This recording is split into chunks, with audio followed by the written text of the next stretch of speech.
Bangalore special tomato பாத் எப்படி செய்யறதுன்னு சொல்லி பார்க்கலாம். செம்ம டேஸ்டியா இருக்கும். கண்டிப்பா ட்ரை பண்ணி பாருங்க.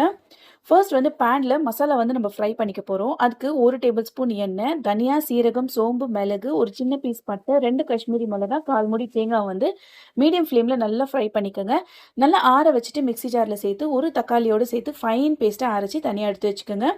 குக்கர்ல 2 டேபிள் ஸ்பூன் எண்ணெய், பட்டை, லவங்கம், ஏலக்காய், பிரிஞ்சி இலை, 1 வெங்காயம், 2 பச்சை மிளகாய், கருவேப்பிலை சேர்த்து நல்லா வதக்கிட்டு தேவையான அளவு உப்பு, மஞ்சள் தூள், மிளகாய் தூள் சேர்த்து நல்லா கலந்துருங்க.